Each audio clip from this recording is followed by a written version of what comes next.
उत्पत्त्यादिहेतवे तापत्रयविनाशाय श्रीकृष्णाय वयं नुमः। ॐ नमः परमहंसास्वादित चरणकमलचिन्मकरन्दाय भक्तजनमानसनिवासाय श्रीरामचन्द्राय विश्वसर्गविसर्गादि नवलक्षणलक्षितं श्रीकृष्णाख्यं वरं धाम जगद्धाम नमामि।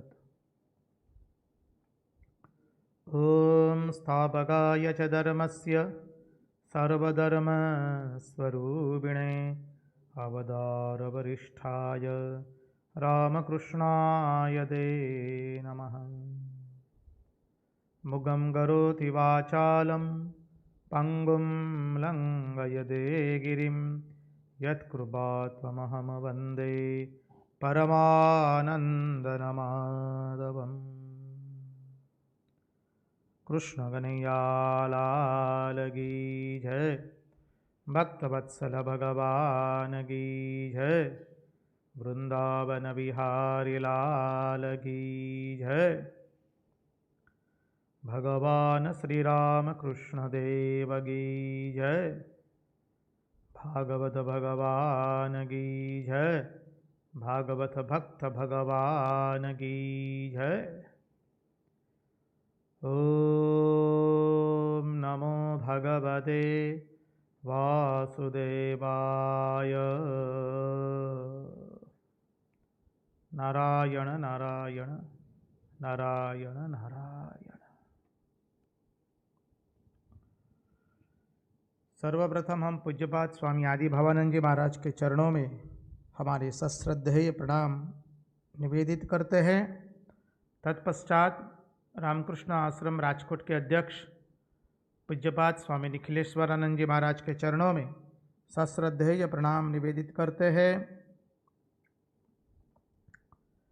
उपस्थित पूज्यपाद प्रभु सेवानंद जी महाराज, पूज्यपाद शंकरेशानंद जी महाराज एवं अन्यान्य सन्यासी महात्माओं एवं विरक्तों के चरणों में हम हमारे हृदयपूर्वक के प्रणाम निवेदित करते हैं।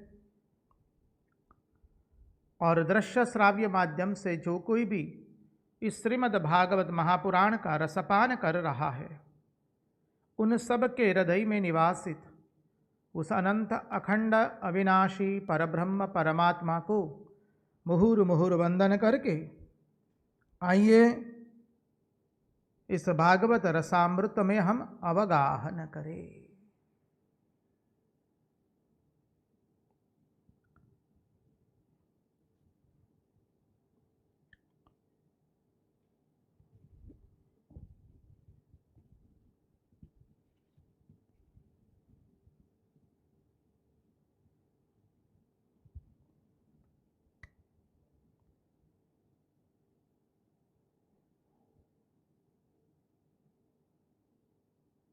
देखिए, भगवान की असीम कृपा से, भगवान के अनुग्रह के कारण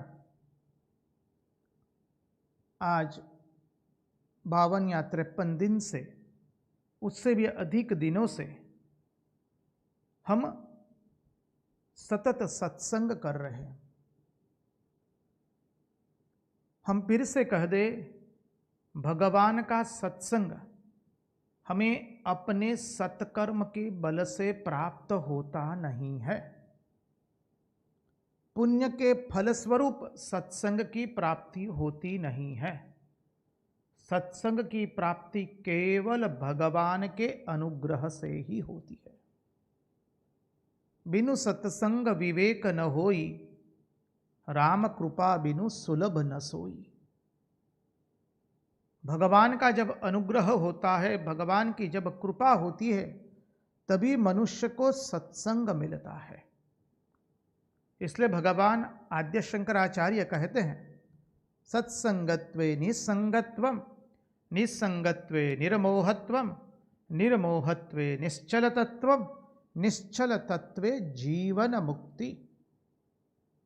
और इसीलिए आचार्य कहते हैं, जीवन मुक्ति सुख प्राप्ति हेतवे जन्मधारितम आत्मना नित्य मुक्तेन न तो संसार काम्यया।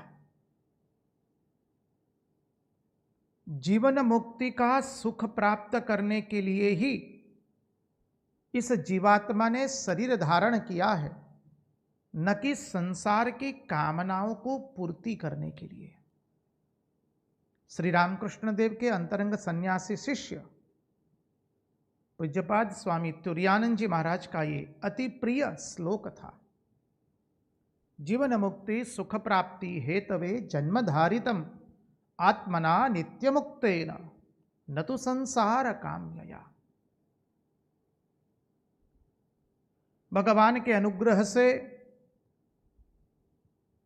महात्माओं के आशीर्वाद से और आप सबके आशीर्वाद से, आप सबके प्रेम को देखकर, सत्संग के प्रति रुचि को देखकर भगवान ने ऐसे संयोगों का निर्माण किया कि अब हमारा ये भागवत रसामृत श्रीमद् भागवत कथा, श्रीमद् भागवत महापुराण की कथा 4 जुलाई तक अविरत रूप से चलेगी। भगवान की हम सब पर कृपा है। ये वाणी की सातत्यता उसी में है जब वो भगवान के नाम गुण का श्रवण करे।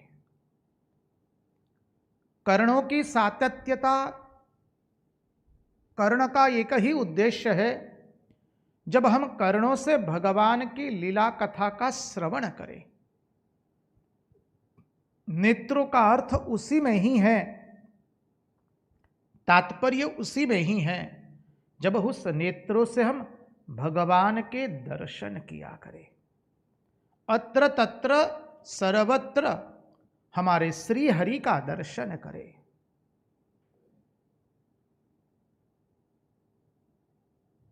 चाम का भी अर्थ उतना ही है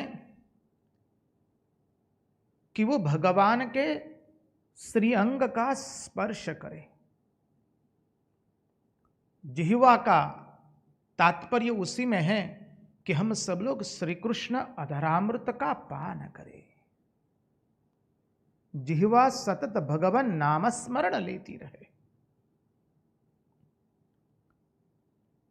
देखिए, श्री कृष्ण लीला का तात्पर्य एवं अर्थ भगवान ने अपनी लीला, जन्म एवं कर्म अर्थात लीला, उसके बारे में भगवान ने स्पष्टीकरण किया है गीता के अंदर में। जन्म कर्मच में दिव्यम एवं यो वेत्ति तत्वतः त्यक्त्वा देहम पुनर्जन्म नैति नैति सो नैव सोस नैति स त्यक्त्वा देहम पुनर्जन्म नैति मामेति सोर्जुन। भगवान कहते हैं मेरे जन्म एवं कर्म दिव्य है। जन्म कर्म च में दिव्यम एवं यो वेत्ति तत्वतः, और जो उसको तत्व से जानता है। इस सिद्धांत को समझना है। ये भगवान का जो जन्म एवं भगवान की लीला, भगवान का कर्म, उसे जो तत्व से जानता है। अब तत्व से जानना अर्थात अधिभूत रूप से देखे, अधिदैव एवं अध्यात्म तीनों से देखने का प्रयास करेंगे। भगवान का ये जन्म एवं कर्म अधिभूत से देखे तो श्री कृष्ण का जो शरीर है वो न हाड़ से बना है, न मांस से, न चाम से। श्री कृष्ण का श्री अंग प्रेम से परिपूर्ण है, वो चिन्मय देह है। श्री कृष्ण लीला में जो भी पात्र आते हैं, कंस से लेकर 100 भी पात्र, शिशुपाल, दंतवक्त्र, भौमासुर से लेकर के कोई भी, समझिए, वो सब पात्र चिन्मय पात्र है। गोपियां का वर्णन, गोपियों का वर्णन, गोप बालकों का वर्णन गोपजनों का वर्णन, वृंदावन का वर्णन, व्रज क्षेत्र का वर्णन, भगवान के श्री आभूषणों का वर्णन, भगवान के वस्त्रों का वर्णन, लताएं, पुष्प, वृक्ष, फल, नदी, सरोवर, जलाशय, जो कुछ का भी वर्णन आता है, जो भी लीला में आता है, चाहे वृंदावन की लीला हो, गोकुल की लीला हो, मथुरा की लीला हो या द्वारिकाधीश की लीला हो, वो सब चिन्मय है। भगवान की 16,108 पटरानियां, द्वारिकाओं की लीला, सब कुछ चैतन्यमय है, चिन्मय है। देखिए, इसलिए भगवान शांताकारं भुजगशयनं पद्मनाभं सुरेशं विश्वाधारं गगनसदृशं मेघवर्णं शुभांगं लक्ष्मीकान्तं कमलनयनं योगिभिर्ध्यानगम्यं वंदे विष्णुं भवभयहरं सर्वलोकैकनाथम।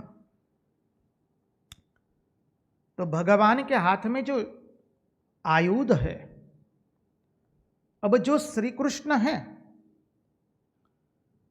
वही श्री कृष्ण प्रद्युम्न भी है, अनिरुद्ध भी है और वही संकर्षण है। वही परम चैतन्य श्री कृष्ण भी है, प्रद्युम्न भी है, अनिरुद्ध भी है एवं संकर्षण भी है। प्रद्युम्न श्री कृष्ण का पुत्र, अनिरुद्ध उसका पुत्र और संकर्षण बलभद्र जी। वही परम चैतन्य श्री राम बन करके आए, लखन जी बन करके आए, भरत जी बन करके आए एवं शत्रुघ्न बन करके आए हैं। श्री कृष्ण लीला के अंदर में कुछ भी पंच भौतिक देह से निर्मित नहीं हुआ है। श्री कृष्ण का सब कुछ दिव्य है, पंच भौतिक प्राकृत कुछ भी नहीं है। जब हम भगवान की लीलाओं का श्रवण करके उसके गूढ़ार्थ को और आचार्य प्रदत्त शास्त्र विधि से समझ नहीं पाते हैं, तब हमारे मन में शंकाएं उठती है। लेकिन शंकाओं का निवारण आचार्य प्रदत्त शास्त्र पद्धति कराती है। साथ साथ में हमारा साधन, भगवान के प्रति अग्रसर होने का हमारा मन में जो साधन है, साधन तो करना ही पड़ेगा। हमारे मन को भगवान से युक्त करना पड़ेगा। हमारा मन जितना भगवान का नामस्मरण करेगा, बुद्धि उतनी तीक्ष्ण होगी, बुद्धि इतनी पवित्र होगी। और जब उस पवित्र मन में साधन करके करके पवित्र मन बनता है, तब भगवान की दिव्य लीलाओं का गूढ़ार्थ हमें समझ में आता है। पूर्ण रूप से तो कोई समझ नहीं पाएगा। तो अधिभूत की जो लीला है भगवान की, ये सब कुछ उनका चिन्मय है। उनका देह, उनके वस्त्र, असुर, व्रजधाम, द्वारिका धाम, मथुरा धाम, गोप बालक, गोपजन, गोपीजन, लताएं, पुष्प, वृक्ष, जलाशय, सब कुछ चिन्मय है।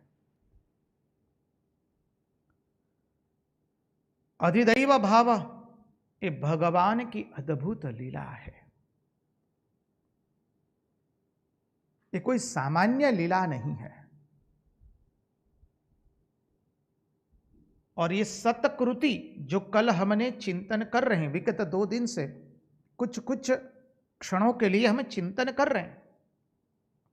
सद्गदे सत्कृते सत्ता सद्बोधे सत्परायण विष्णु सहस्रनाम। तो ये भगवान की सतकृति है कि वह निर्गुण निराकार ईश्वर स्वयं सगुण साकार बन करके हमारे सामने अधिभूत के रूप में प्रत्यक्ष हुआ है, ताकि हमारा मन जिह्वा बन करके उसको चाट सके, हम अपने नेत्रों से उसे देख सके, हम अपने चर्म से उसे स्पर्श कर सके, अपनी जिह्वा से उसका रसास्वादन ले सके, अपने कर्णों से उसका गुणानुवाद का श्रवण कर सके, नासिका से गंध ले सके। वही तो परम तत्व हुआ। अध्यात्म अधिदैव हो गया। अब अध्यात्म के अर्थ में जाए। अध्यात्म का अर्थ तो एक ही है, ये तो भगवान की बिंब प्रतिबिंब वाद। अब जो वाद लेना है ले लीजिए, दृष्टा दृश्य वाद लीजिए, बिंब प्रतिबिंब वाद ले लीजिए,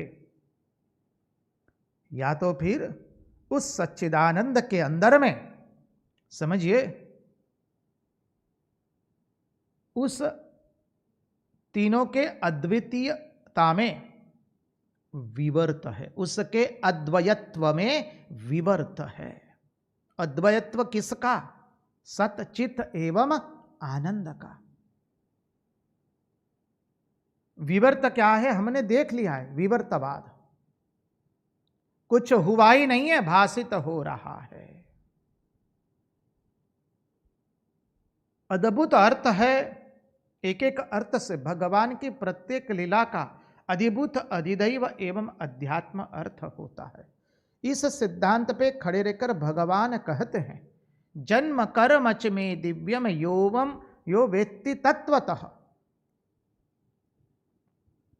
त्यक्त्वा देहम पुनर्जन्म नैति मामेति सोर्जुन। अर्जुन जो मेरी लीलाओं को, मेरे जन्म को एवं मेरे कर्म को तत्व से समझ लेता है, फिर उसका पुनरागमन होता नहीं है। वही सच्चिदानंद का अर्थ हमने भिन्न भिन्न अनेक रूप से देखने का प्रयास किया है।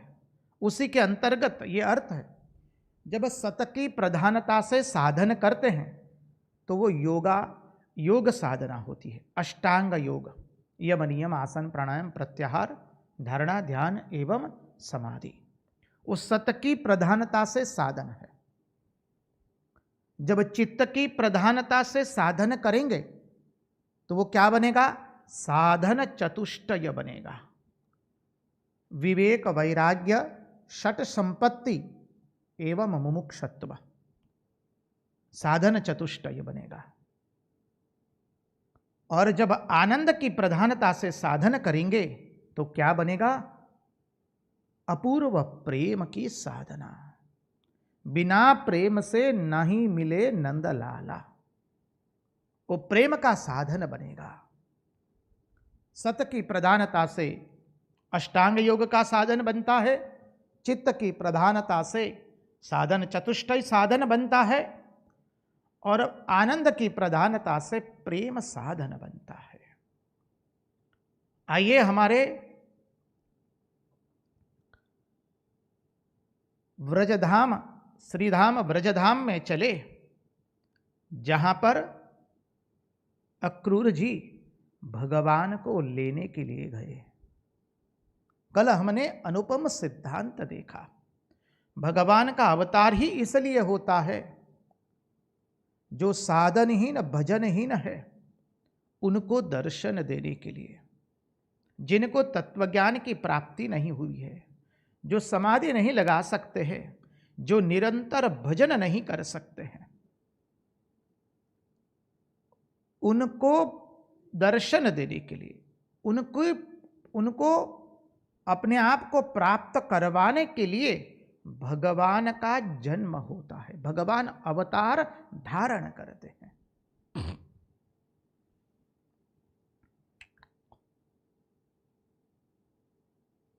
देखिए, अक्रूर जी जा रहे हैं मार्ग में। अक्रूर जी भगवान का चिंतन कर रहे हैं। कल हमने विगत से देखा है, आज थोड़ी उस श्लोकों का चिंतन करके आगे की लीला में प्रवेश करने का प्रयास करेंगे। आगे हरि इच्छा।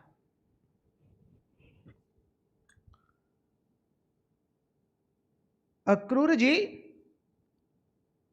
रथ पर सवार होकर श्री कृष्ण के प्रेम में मग्न बन चुके हैं। अक्रूर जी की भगवान को लेने की यात्रा जो है वो जीव की भगवान के पास पहुंचने की यात्रा है।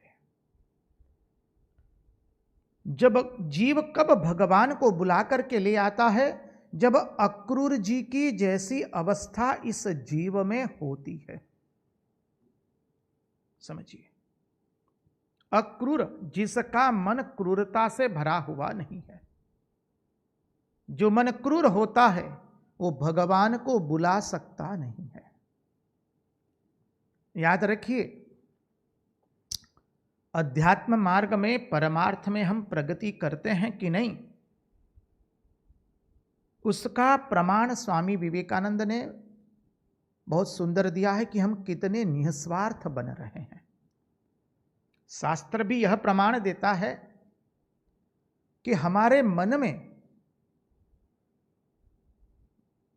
मन में से कितने राग द्वेष दूर हुए, हमारे मन में से कितनी दूसरों के प्रति, अन्य के प्रति हीन भावता नष्ट हुई, हमारा मन कितना सदैव आनंद में रहता है। भूतकाल में घटी हुई घटनाओं को हम कितना स्मरण करते हैं और कितना उसका विस्मरण कर पाते हैं। जितना प्रपंच की बाबतों का विस्मरण होगा उतना ही हम भगवान की ओर अग्रसर होंगे।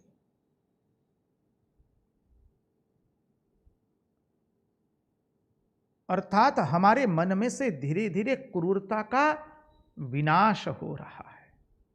साधक जितना गुरु प्रदत्त मंत्र का जप करता है, साधन करता है, गुरु प्रदत्त प्रणाली से जप एवं ध्यान करता है, भगवान के गुणानुवाद का श्रवण करता है, साधन करता है, धीरे धीरे उसका मन जलता है। आचार्य समझाते हैं, महात्मा लोग समझाते हैं। जिस मन को अनेक जन्मों से हमने वासनाओं का और इस प्रपंच के राग द्वेष का खुराक दिया है, वो खुराक बंद होने से हमारा मन तड़पता है।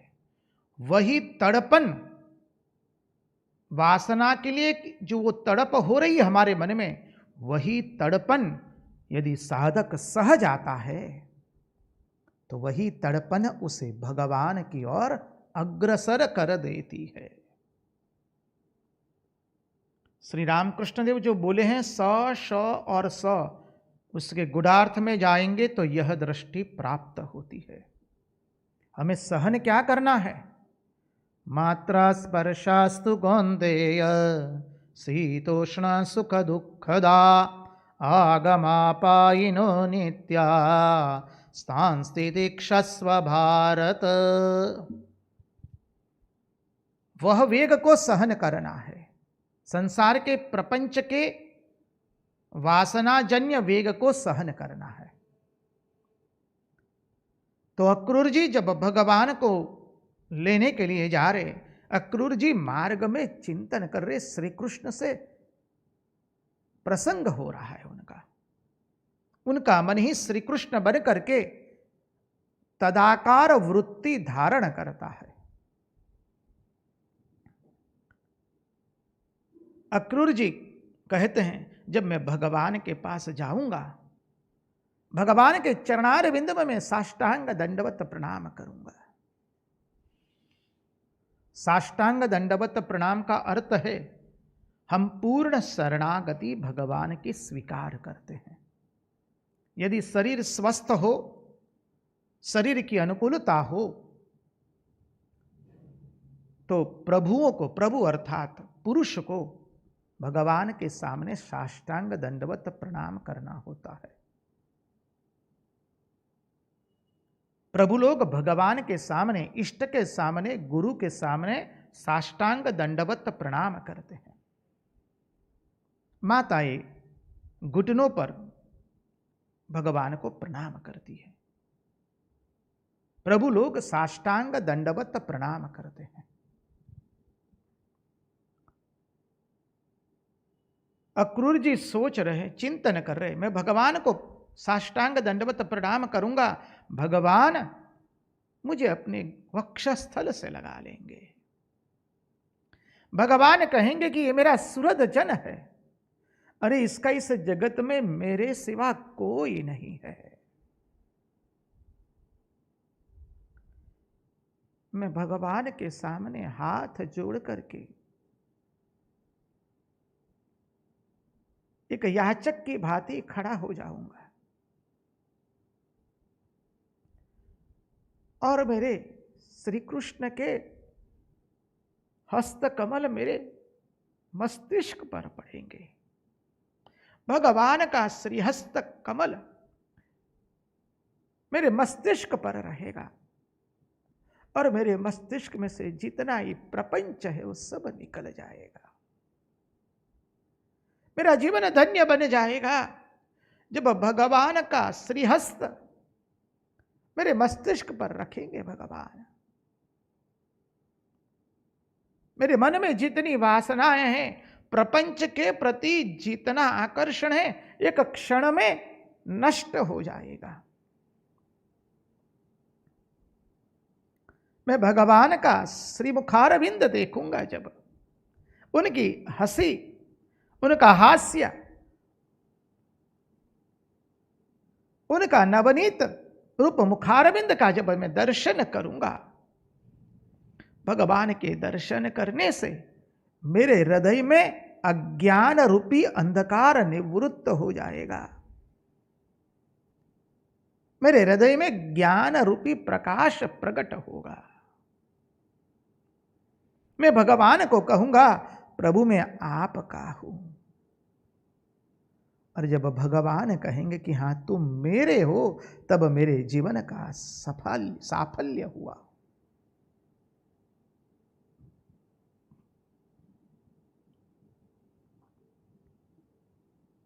भगवान मुझे उठाएंगे और अपने वक्षस्थल से लगाएंगे।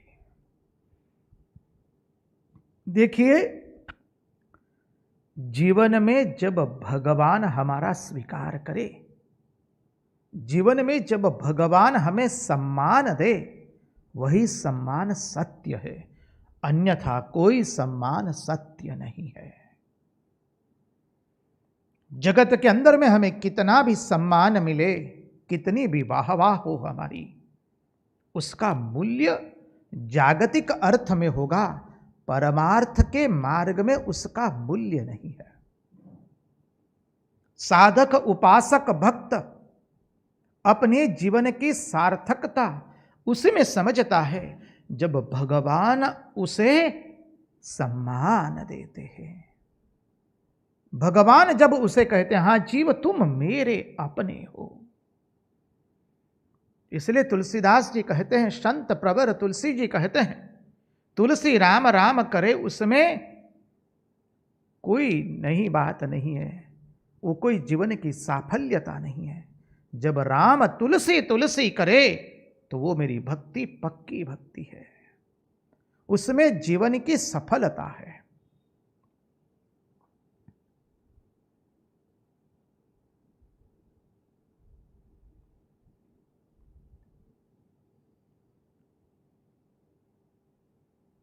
अक्रूर जी कहते हैं, भगवान जब मेरा स्वीकार करेंगे, अब मुझे जगत में कुछ नहीं चाहिए नाथ। जब आपने मेरा स्वीकार किया, अब इससे अधिक मुझे जीवन में क्या चाहिए। जगत स्वीकार करे परंतु भगवान अस्वीकार करे तो उस स्वीकार का कोई मूल्य नहीं है। भगवान स्वीकार करे और जगत अस्वीकार करे तो जगत के अस्वीकार करने का कोई मूल्य नहीं है। और यह जगत का नियम है, जो सम्मान देता है वही अपमान भी देता है। ये जगत का नियम है, हम सबको इसका अनुभव है। जो सम्मान देगा, प्रेम करेगा, वो नफरत भी करेगा, अपमान भी करेगा। जो प्रशंसा करेगा वो निंदा भी करेगा। जगत में सब संत महापुरुषों आचार्यों के साथ ये घटनाएं घटी है, पर उनका मन विचलित नहीं हुआ है। क्यों? क्योंकि उनको भगवान से सम्मान चाहिए, जगत से कोई सम्मान नहीं चाहिए। मनुष्य जगत से जब उसे सम्मान मिलता है, आनंदित हो जाता है। वो कब आनंदित होता है? जब हमारे मन में जगत के कुछ कीमत है, तभी हम जगत से कुछ चाहते हैं। जो सतत परिवर्तनशील है, जो सतत नाशवान है, जो सतत बदलता रहता है, जो अनित्य है, उससे जब हम कुछ प्राप्त करना चाहते हैं और वो प्राप्त होता है, तत्पश्चात उसकी प्रतिक्रिया भी होती है, तो जो सम्मान देता है वो अपमान भी करता है, जो प्रशंसा करता है वो निंदा भी करता है। तब हम विचलित हो जाते हैं, क्योंकि हमें जगत से कुछ चाहिए। साधक, उपासक, भक्त और महात्मा लोग, उनको इस जगत से कुछ नहीं चाहिए, क्योंकि वो जानते हैं ये जगत का स्वभाव है, सतत परिवर्तनशील है। इसलिए महात्मा लोग कहते हैं, सराहो मत, सराहो मत, निंदना पड़ेगा, निंदो मत, निंदो मत, सराहना पड़ेगा। किसी की प्रशंसा मत करो, नहीं तो कल जाके तुम निंदा करोगे, और किसी की निंदा मत करो, नहीं तो तुम परसों उसकी स्तुति करने बैठोगे। ये हमारे सबका इस संसार में अनुभव है।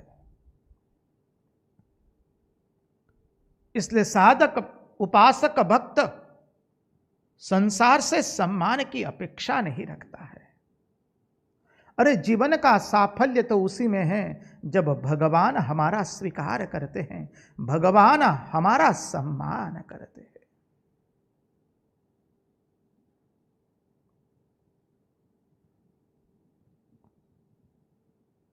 अक्रूर जी भगवान की स्तुति करते करते, वंदना करते करते कहते हैं,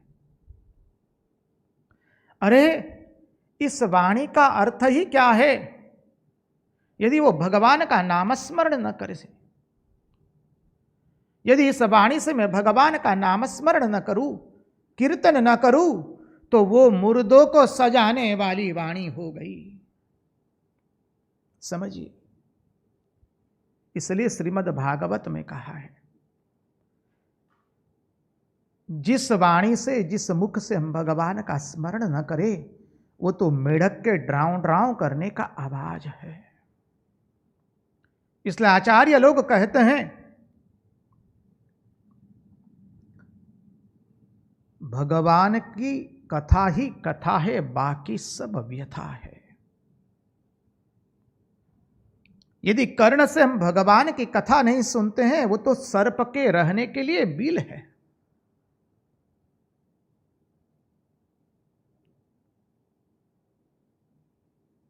अक्रूर जी कहते हैं, यदि इस नेत्रों से भगवान का दर्शन नहीं हुआ तो वो नेत्रों की सफलता नहीं है। ये नेत्र केवल भगवान के दर्शन करने के लिए मुझे प्राप्त हुए हैं, ना कि इस प्रपंच का दर्शन करने के लिए, ना कि इस जगत का दर्शन करने के लिए।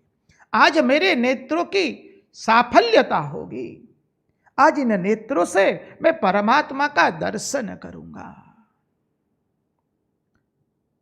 अक्रूर जी की प्रत्येक इंद्रियां भगवान से एकत्व प्राप्त करने के लिए थनगन रही है। अक्रूर जी के शरीर में रोमांच हो रहा है, उनका कंठ अवरुद्ध हो गया है, नेत्रों से अजस्र अश्रुओं की धारा बह रही है।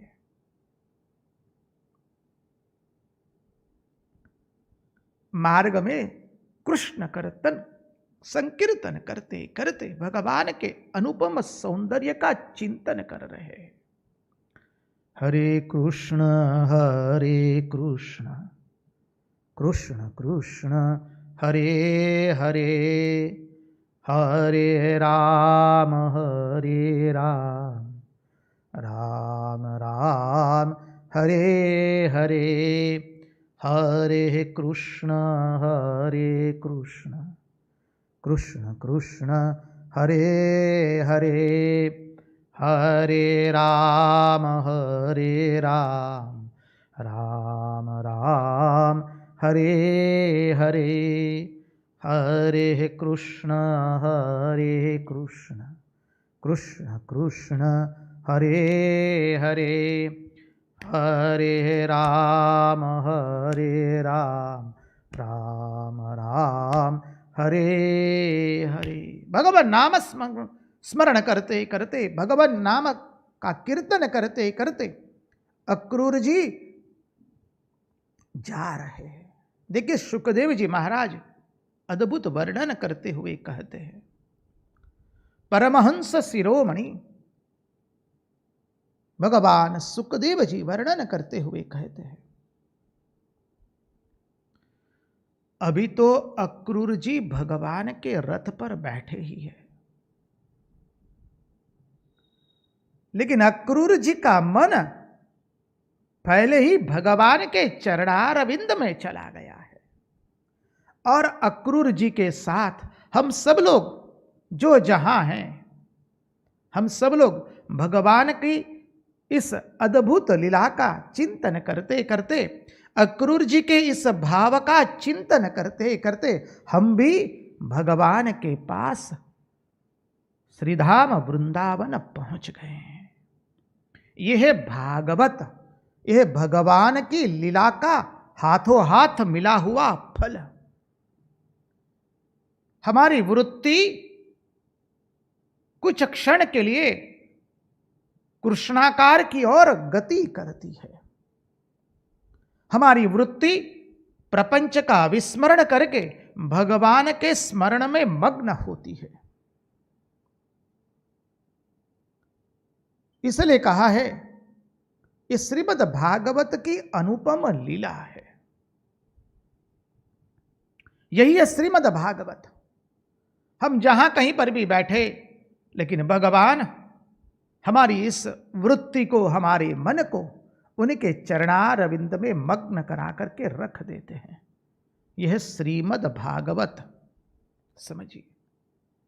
इसलिए आचार्य समझ आते हुए अक्रूर जी की स्तुति में कहते हैं, अक्रूर जी के चिंतन में, जिनको भगवान से आदर प्राप्त नहीं होता है उनका जीवन व्यर्थ होता है। जगत से आदर प्राप्त करने का कभी प्रयास मत कीजिए। जो आदर देगा वो अनादर भी करेगा। आदर मिला ठीक है, हमें तो भगवान का आदर चाहिए। जब भगवान हमारा आदर करेंगे, हमारा सम्मान करेंगे, हमारा स्वीकार करेंगे, तब हमारे जीवन की सफलता होगी। वो हमारे जीवन का उद्देश्य परिपूर्ण होगा। कल्प वृक्ष के पास अक्रूर जी अपने भूतकाल का चिंतन करते करते कहते हैं, मैंने अनेक कुछ अनर्थ भी किया है, न करने का किया है, लेकिन मुझे कतई अब चिंता नहीं है, क्योंकि जो भी कल्पवृक्ष के पास जाता है, कल्पवृक्ष उसकी वह इच्छा परिपूर्ण करता है। वैसे ही जो जीव परमात्मा के पास जाता है, परमात्मा उसे दर्शन देते हैं, परमात्मा उसकी पवित्र इच्छाओं को परिपूर्ण करते हैं।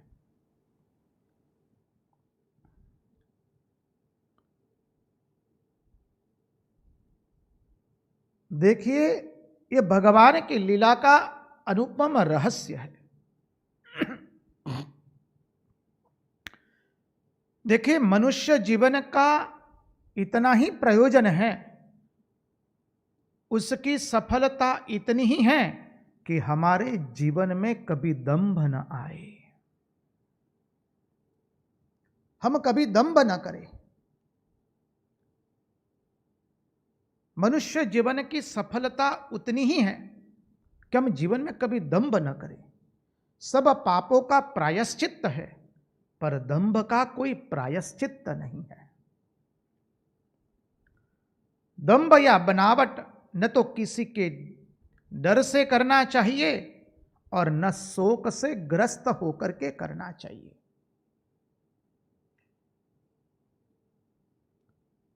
जब मनुष्य में दंभ आता है तब वहां भक्ति नहीं रहती है, वहां भगवान नहीं रहते हैं।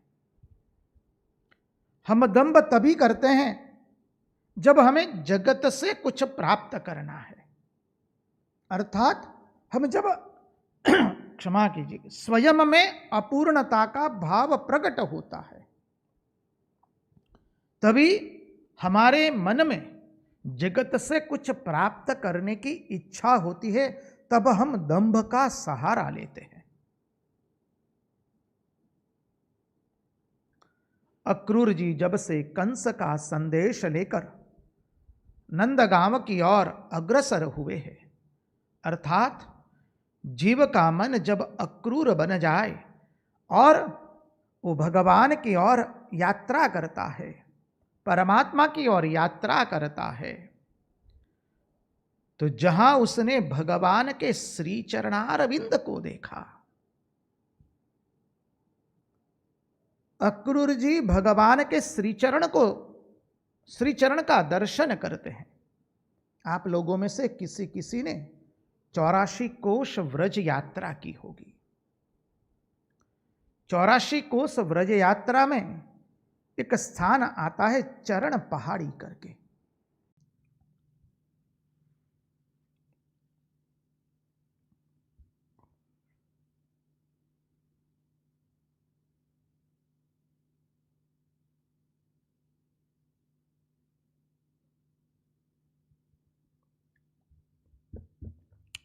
नारायण नारायण नारायण नारायण।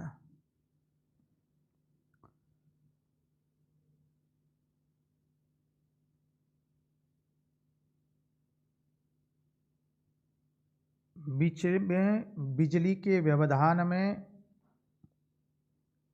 बिजली का व्यवधान होने के कारण हमारे इस सत्संग के अंदर में थोड़ा विक्षेप हुआ है। बिजली चली गई थी, बिजली का पुनः आगमन हो चुका है। नारायण नारायण नारायण नारायण।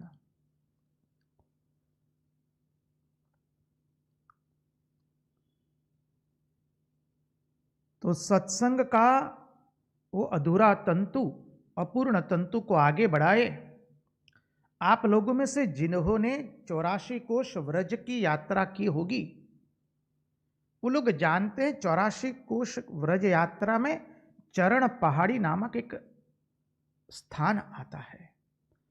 वहां पर अभी भी भगवान के श्री चरण अंकित किए हुए हैं पहाड़ के ऊपर में। वैष्णव लोग, भगवान के भक्तजन उसका दर्शन करके अपने जीवन की धन्यता प्राप्त करते हैं। वो वही श्री चरण हैं जिनके दर्शन करके अक्रूर जी गदगद हो गए थे। अक्रूर जी चिंतन कर रहे हैं, और जहां अक्रूर जी भगवान के श्री चरणों का दर्शन करते हैं, अक्रूर जी रथ से कूद पड़ते हैं और भगवान के श्री चरणों में लेटने लगते हैं। भगवान के श्री चरण के अंदर में शंख चक्र अंकुश है। अंकुश इसलिए है कि भगवान अपने भक्तों के मन को अंकुश में रखते हैं। भगवान के श्री चरण देख करके अक्रूर जी रथ पर से कूद पड़े हैं और भगवान के श्री चरणों की रज अपने मस्तिष्क पर चढ़ाते हैं भगवान के श्री चरण के रज में वो लेटने लगते हैं। उनके आंखों से अश्रुओं की धारा बहती है। ये श्री चरण तो मेरे भगवान के हैं। जब अक्रूर जी ने भगवान के ये श्री चरण देखे और जब अक्रूर रूपी जीव अपने मन की क्रूरता छोड़ करके परमात्मा का चिंतन करने का प्रयास करता है, परमात्मा को बुलाने का प्रयास करता है, तब उसके मन में से भय, शोक और दंभ ये तीनों निकल जाते हैं। इस बिंदु की हम चर्चा कर रहे थे। हमारे मनुष्य जीवन की सफलता उसी में है जब हमारे जीवन में से दंभ निकल जाए, हमारे जीवन में दंभ प्रवेश न करे। जब अक्रूर रूपी जीव परमात्मा श्री कृष्ण को बुलाता है और जैसे जैसे परमात्मा का अनुसंधान होता है, उसके मन में से दंभ, भय एवं शोक निकल जाते हैं। दंभ निकल जाएगा। क्यों निकल जाएगा? क्योंकि उसे जगत से कुछ चाहिए नहीं। जगत के प्रपंच का विस्मरण हो चुका है उसके लिए। उसके लिए जगत के कोई मूल्य नहीं है। उसके लिए मूल्य तो भगवान का है केवल। देखिए, हम दंभ तभी करते हैं जब हमारे जीवन में जगत के प्रति मूल्य होता है। लोगों को अच्छा दिखाने के लिए हम दंभ करते हैं। लोगों के सामने अपने आप को भक्त कहलाने के लिए हम दंभ करते हैं। लोगों के सामने अपने आप को साधक, उपासक, भक्त बताने के लिए हम दंभ करते हैं, दंभ का आश्रय लेते हैं। इसलिए भगवान ने बकासुर का वध किया है, वत्सासुर का वध किया है। भगवान ने भक्ति के किनारे दंभ तुरंत प्रकट हो जाता है। उस दंभ रूपी असुर का नाश करने के लिए ही भगवान ने अनुपम लीला की है। देखिए, जीवन में यदि कोई हमें कह दे कि आप बहुत अच्छी भक्ति करते हैं, आप अच्छे भक्त हैं या आप अच्छे साधक हैं, अरे आपकी साधना की तो क्या बात कहें। लोगों की प्रशंसा सुन करके यदि हम स्वयं के बारे में वह धारणा करने लगे तो हमारे जैसे मूर्ख कोई नहीं है जगत में। लोगों की प्रशंसा देख करके, लोगों के सम्मान को देख करके हम यदि हमारे स्वयं का मूल्यांकन करने लगे तो हमारे जैसे बचपना वाली बुद्धि और किसी की नहीं है। साधक, भक्त, उपासक का तो जगत कितना भी सम्मान करे, जगत उनके ऊपर में कितना भी बोले, उनका तो यही भाव है जो हमारे संत प्रवर श्री तुलसीदास जी ने कह दिया, मौसम कौन कुटिल खल कामी। हमें मालूम है हमारे मन के भीतर में क्या चल रहा है, हमें मालूम है हमारी मनोवृत्ति कहां है। कोई कितना भी कह दे उससे हम कुछ होने वाले नहीं हैं। श्री रामकृष्ण देव को देखिए, सब लोग कहते हैं अवतार है, अवतार है। श्री रामकृष्ण देव के भक्त कहते हैं आप अवतार है। श्री रामकृष्ण देव हंसी कह करके कहते हैं, अरे एक थिएटर में मैनेजरशिप कर रहा है और यहाँ को, इस शरीर को कहता है कि अवतार है। वो अवतार माने वो क्या समझे अवतार क्या है, समझिए। महापुरुषों ने हमको, अवतारों ने हमको एक दिव्य दृष्टि प्रदान की है। जब जगत हमारी प्रशंसा करे या कोई हमारी प्रशंसा करे, जो हम नहीं है फिर भी वो प्रशंसा करे, और अध्यात्म क्षेत्र में अधिकांश यही होता है। जो हम नहीं होते हैं उसकी जब प्रशंसा की जाती है, आप तो बहुत बड़े ज्ञानी हैं, आप बहुत अच्छे विद्वान हैं, आप में विद्वत्ता बहुत है, आप अच्छा सत्संग करते हैं, आप अच्छी तरह से लोगों से व्यवहार करते हैं, इत्यादि इत्यादि इत्यादि। और उससे यदि हम आनंदित होते हैं तो वो हमारे पतन का कारण बनता है, क्योंकि उसमें दंभ आ गया है। स्वामी विवेकानंद देवेंद्रनाथ ठाकुर के पास गए और उन्होंने पूछा, महाशय आपने ईश्वर को देखा है? और देवेंद्रनाथ ठाकुर कहते हैं, बच्चा तेरी आंखें बहुत सुंदर है। और स्वामी विवेकानंद तब नरेंद्रनाथ दत्त के रूप में हैं और कहते, मैं महाशय मेरी आंखें भी दिखाने के लिए आपके पास नहीं आया हूं, मुझे जो प्रश्न का उत्तर चाहिए वो चाहिए। आपने ईश्वर का दर्शन किया है? साधक उपासक भक्त उसी को कहते हैं जब जगत प्रशंसा करता है तब उसमें वो हर्षित नहीं होते हैं, क्योंकि वो जानते ये प्रपंच है, आज सम्मान देगा कल अपमान करेगा। और जगत को तो बाहरी चीज चाहिए, जगत को भीतर की चीज नहीं चाहिए। जगत सम्मान प्रशंसा उसी की करता है जो बाहर से अच्छा दिखता है। हमें मालूम है कि हम भीतर से कैसे हैं। कोई कितना भी हमें कहे कि आप बहुत बड़े भक्त हैं, बहुत भगवान का भजन करते हैं, बहुत सत्संग सुनते हैं, अरे आपकी जैसी भक्ति और कौन कर पाएगा। समझिए भगवान अपनी माया को हमारे सामने भेज रहे हैं और इस माया में हमको भुला करके अपने स्वरूप से हमारा विस्मरण करवाना चाहते हैं। ये भगवान की माया है। साधक उपासक भक्त उसमें प्रविष्ट नहीं होता है, वो सावधान रहता है। समझिए, दंभ भय, जब साधक भगवान का नामस्मरण करता है उसमें भय नहीं रहता है। अब किसका भय? अब तो बात फैल गई जाने सब कोई, मेरे तो गिरधर गोपाल दूसरो न कोई।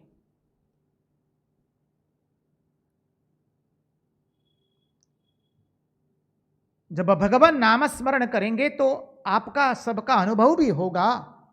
अधिक हम नामस्मरण करेंगे, भगवान के गुणानुवाद का श्रवण करेंगे तो हमारे हृदय के अंदर में, हमारी वृत्ति में इतना आनंद आता है, हमें बाद में जगत से भय लगता नहीं है कि वो हो जाएगा तो क्या होगा, वो कर लेगा तो क्या होगा। दंभ नहीं रहेगा, भय नहीं रहेगा और शोक नहीं रहेगा। देखिए, जब भगवान के विरह में हम अश्रुपात करते हैं, भगवान के विरह में साधक भक्त और उपासक वो दुखी नहीं होता है, वो आनंदित होता है। ये भगवान का विरह में तड़पने का प्रमाण है। यदि भगवान के विरह में हम तड़पे और हमें शोकातुर हो जाए तो समझिए वो जो विरह है उसमें भाव पूर्ण रूप से पवित्र नहीं है। भाव में कहीं अपूर्णता, अपवित्रता आई है। अक्रूर जी अद्भुत रूप से जब भगवान के इस स्मरण का चिंतन करते, भगवान के श्री चरण का दर्शन करते, अक्रूर जी कूद पड़ते रथ से और भगवान के इस चरण धूलि के अंदर में अपने आप को लेटा देते हैं, लोटपोट हो जाते हैं। अक्रूर जी पुनः पुनः साष्टांग दंडवत प्रणाम करते हैं। अक्रूर जी वंदन भक्ति के आचार्य है। अक्रूर जी निकले हैं सुबह से, पहुंचे हैं शाम को। समझिए, अब मथुरा से वृंदावन अधिक दूरी पर नहीं है, तो क्यों हुआ ऐसा? अरे श्री कृष्ण चिंतन के अंदर में रथ को तो वो स्वयं हाँक रहे थे, चला रहे थे। श्री कृष्ण चिंतन ऐसा हुआ कि समय का कोई ख्याल नहीं रहा। अरे कृष्ण चिंतन में मन इतना मग्न हो गया कि वो मार्ग ही भूल गया है। जहां समय का भान न रहे, देश का भान न रहे, देश काल और वस्तु का भान न रहे, कृष्ण चिंतन इतना अद्भुत हुआ है। अब भगवान के पास जा रहे हैं, हम महाराज जी से प्रार्थना करेंगे, एक छोटा सा भजन आप प्रस्तुत कीजिए।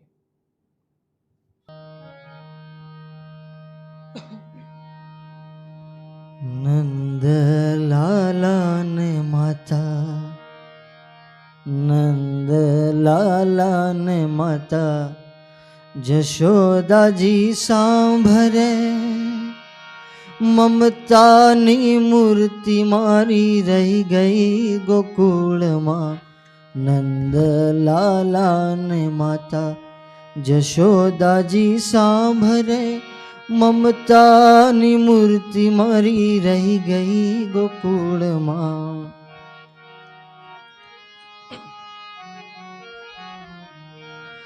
सोना रूपा नाही वासण मजाना, सोना रूपा नाही वासण मजाना, कांसानी थाली मरी रही गई गोकुल माँ। नंद लाला ने माता जशोदाजी सांभरे, ममतानी मूर्ति मारी रही गई गोकुल माँ।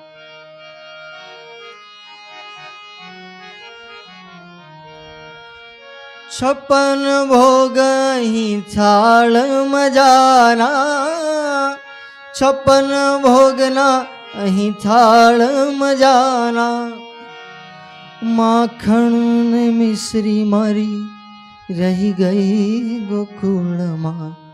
नंद लाला ने माता जशोदाजी सांभरे, ममतानी मूर्ति मारी रही गई गोकुल माँ।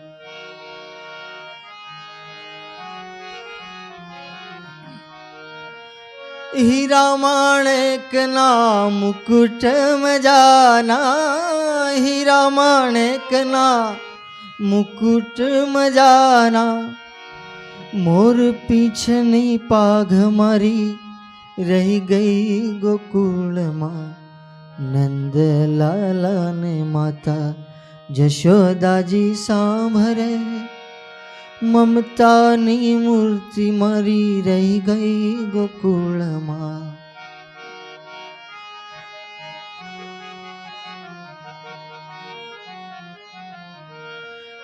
सारंगीना सुर ही केवार मजाना, सारंगीना सुर ही केवा मजाना, वाली वाली वाली वाली वासड़ी मारी रही गई गोकुल माँ।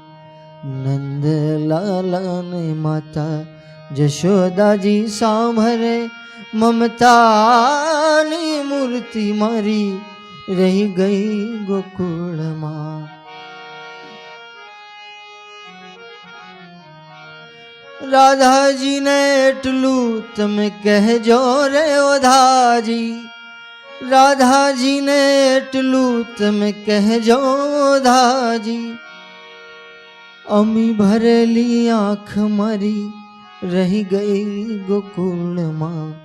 नंद लाला ने माता जशोदाजी सांभरे, ममतानी मूर्ति मारी रही गई गोकुल माँ।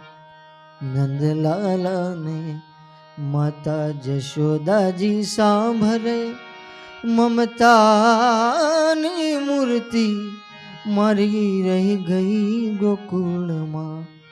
ममतानी मूर्ति मारी रही गई गोकुल माँ। कृष्ण कन्हैया लाल की जय।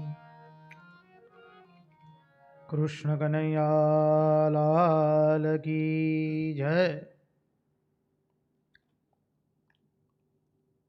अक्रूर जी भगवान के श्री चरण में लोटपोट हो गए। अब संध्या हो चुकी है। अक्रूर जी ने व्रज धाम में प्रवेश कर लिया है। अक्रूर जी सीधे वहीं जाते हैं जहां भगवान गोष्ठ में खड़े हैं। अक्रूर जी ने जहां भगवान का सुंदर दर्शन किया, अक्रूर जी को जहां पता चला भगवान गोष्ठ में हैं, अक्रूर जी रथ पर से कूद पड़े हैं। भगवान को साष्टांग दंडवत प्रणाम कर रहे पुनः पुनः। नेत्रों से अजस्र अश्रुओं की धारा बहती है, वक्षस्थल लाल हो चुका है। भगवान के विरह में जीव तड़प रहा है। अक्रूर जी को सुध बुध का ख्याल नहीं रहा है। श्री कृष्णमय वृत्ति हो चुकी है, कृष्णाकार वृत्ति हुई है। अक्रूर जी अपने रथ से कूद पड़ते हैं, हा कृष्ण करते करते दौड़ते हैं। भगवान ने पीला पीतांबर पहना है, सुंदर मयूर पिच्छ धारण किया है। भगवान का वक्षस्थल विशाल है, कमल के जैसे सुंदर नेत्र है, अधरों पर सुंदर मुस्कान है। भगवान मंद मंद हास्य करते हैं।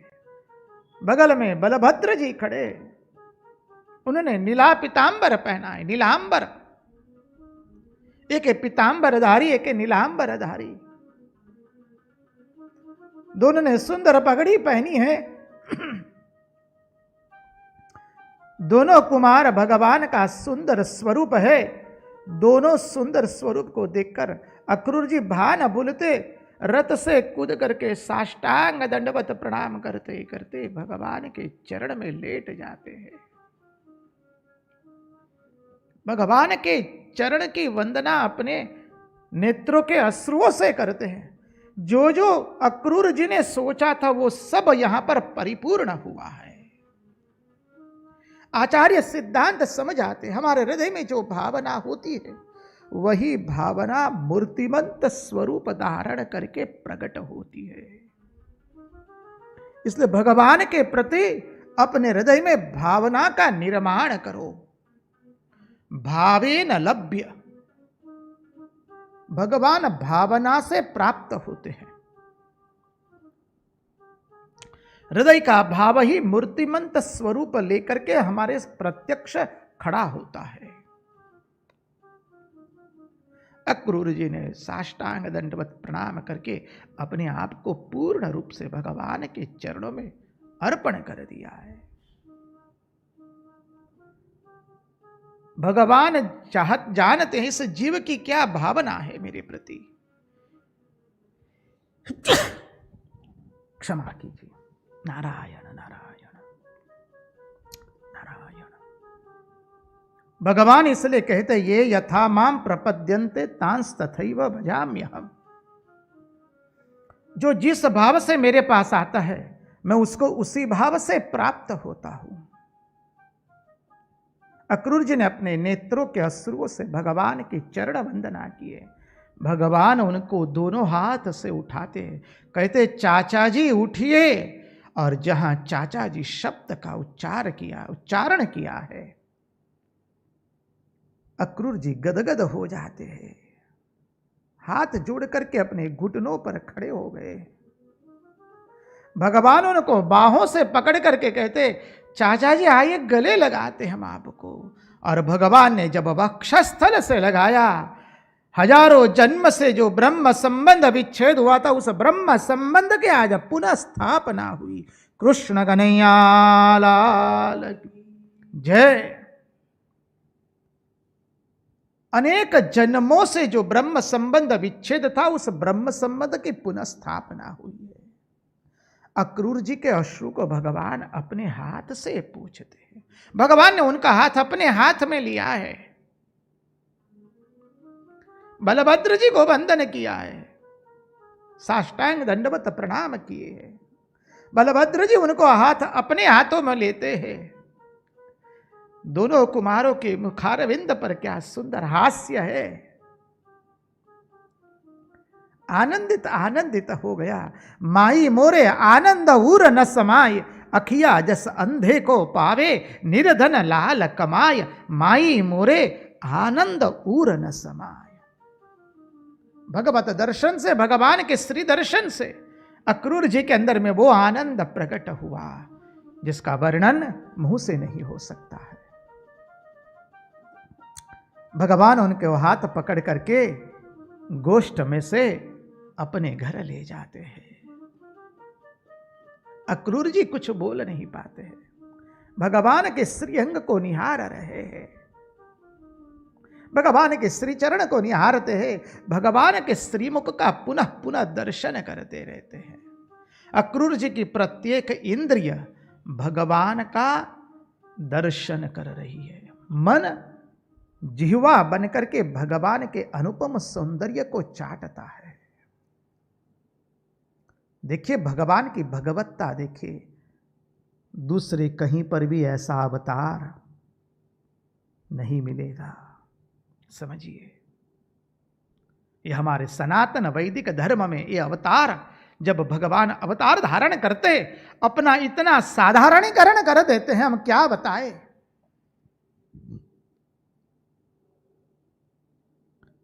भगवान अक्रूर जी को लेकर अपने घर जाते हैं, अक्रूर जी के पांव को दबा रहे, चरण वंदना कर रहे। समझिए,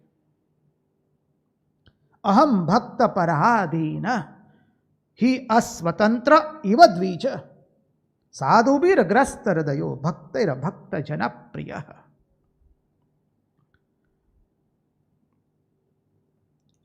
अक्रूर जी के चरण वंदना कर रहे, अक्रूर जी के पांव दबा रहे, उनको जल दिया, सुंदर सा भोजन कराया है, उनको तांबूल दिए, उनको माला अर्पण की गई है, बाद में गाय का दर्शन कराया है। उनको प्रथा है कि जब गाय का दर्शन किया करवाया जाता है आए हुए अतिथि को, तो उसका अर्थ होता है इस गाय से जो दूध दही घी मक्खन निकलेगा वो सब आपकी सेवा के लिए अर्पण किया जाएगा।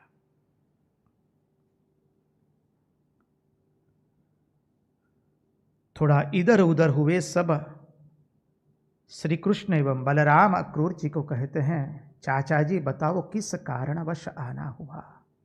सब कुछ क्षेम कुशल तो है मथुरा के अंदर में? अक्रूर जी से रहा नहीं गया। अक्रूर जी ने सब कुछ बता दिया कि कंस ने क्या षड्यंत्र किया है। कुवलयापिड़ के हाथों से आपको मरवाना चाहता है, चाणूर और मुष्टिक के हाथों से आपको मरवाना चाहता है, और उसी के लिए इस षड्यंत्र को पूर्ण करने के लिए मुझे भेजा गया है आपको लेने के लिए।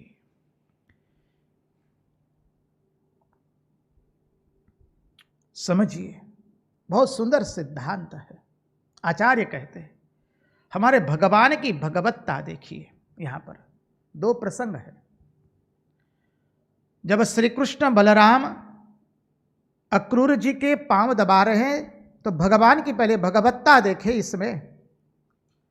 अरे हमारा भगवान कैसा है? अरे भक्त केवल भगवान के विरह में रोए वो नहीं है, यहां तो भगवान भी भक्त के विरह में रोते हैं। भक्त केवल भगवान की चरण वंदना करे वह नहीं है, यहां तो भगवान भी भक्त की चरण वंदना करते हैं।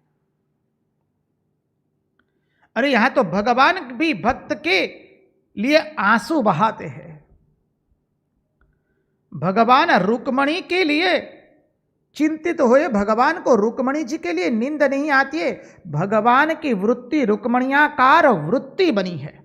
अनेकों प्रसंग आएंगे भागवत के अंदर में, हम देखेंगे। अरे भगवान की वृत्ति भक्ताकार वृत्ति बनी है। यह है भगवान जो अपनी भगवत्ता को छोड़ दे। भगवान की वृत्ति भक्ताकार बनी है। अरे जिसके जीवन में भक्त का जीवन ही जिसका जीवन है, भक्त का ज्ञान में उनका ज्ञान है और भक्त के आनंद में उनका आनंद है, वह है हमारा परमात्मा, वह है भगवान, वह है हमारा अवतार तत्व, वह है श्री कृष्ण। जिनका भक्त के जीवन में जीवन है, भक्त के आनंद में आनंद है, भक्त के ज्ञान में ज्ञान है, जिनकी वृत्ति भक्ताकार बनी है, जो भक्त के पराधीन है। समझिए, एक यह सिद्धांत, अब दूसरा सिद्धांत यहां पर भगवान अपने जीवन से दिखाते हैं। जब अक्रूर जी ने भगवान को कंस के षड्यंत्र के बारे में पूर्ण रूप से सूचित कर दिया, ज्ञात करवाया किया, उनको ज्ञात करवाया कंस के षड्यंत्र के बारे में, तो नंद बाबा के श्री कृष्ण एवं बलभद्र जी दोनों हंसने लगे, जोर जोर से हंसने लगे। अर्थात भगवान कहते, उक्रूर जी तुम चिंता मत करो, हमको दुश्मन की प्रत्येक षड्यंत्र का ज्ञान है, प्रत्येक षड्यंत्र का ज्ञात है। उतना ही नहीं, हम उसके षड्यंत्र को विफल करने के लिए हमारे पास पूर्ण शक्ति है, तुम निश्चिंत हो जाओ। जब अक्रूर जी ने कंस के षड्यंत्र के बारे में कहा, बस भगवान ने जोर जोर से हास्य किया है, अक्रूर जी को आश्वस्त किया है। समझिए, नंद बाबा को अक्रूर जी ने केवल इतना ही बताया, क्योंकि श्री कृष्ण ने अक्रूर जी को कहा कि नंद बाबा को ये सब षड्यंत्र के बारे में बताया न जाए। केवल इतना ही बताया गया कि कंस ने बहुत बड़े मल्ल युद्ध का आयोजन किया है, धनुष यज्ञ का आयोजन किया है, और उसमें आमंत्रण दिया है उसको उसके दर्शन करने के लिए, और कंस ने अपना रथ स्वयं बेच करके श्री कृष्ण एवं बलभद्र को आमंत्रण दिया है। नंद बाबा अत्यंत सरल है, इतने सरल है कि वो कंस के इस षड्यंत्र को समझ नहीं पाते हैं। वो तो आनंदित तो हो गए। नंद बाबा ने डिंडोरी पटवादीपुरे ब्रजधाम में कि कल मथुरा नगरी जाना है, जिसको जिसको आना है सब गोप बालक आ सकते हैं, सब लोग दही दूध मक्खन लेकर के आ जाओ, अपने छकड़े को लेकर के आ जाओ। सब गोप बालक आनंदित हो गए, कल कन्हैया के साथ हम मथुरा गमन करेंगे। ढिंडोरी पटवादी, अब गोपियों को पता चला है, जहां गोपियों को पता चला कि श्री कृष्ण कल मथुरा गमन करने वाले हैं, समझिए गोपियां जिस अवस्था में थी उस अवस्था में बाबरी बन जाती है, जैसे हृदय बंद पड़ गया, हृदय बंद हो गया अचानक, जैसे अचानक आकाश आंखों के सामने से चला गया, जैसे वो लोग कोई अन्य लोक में चली गई। गोपियों की व्यथा सुनी नहीं जाती है, गोपियां लंबे लंबे सांस लेने लगी, गोपियां एकत्रित हो गई है। गोपियां कहने लगी, विधाता ये अक्रूर के रूप में तुम ही आए हो, तुम ही हमारे श्री कृष्ण को लेने के लिए आए हो। बहुत सुंदर प्रसंग है, कल उसका चिंतन करेंगे। आज उन्हीं की वाणी उन्हीं को समर्पित करते हुए कृष्ण कन्हैया लाल की जय, भक्त वत्सल भगवान की जय, वृंदावन धाम की जय, सब संदन की जय, सब भक्तन की जय। ओम नमः पार्वती पतये, हर हर महादेव हर।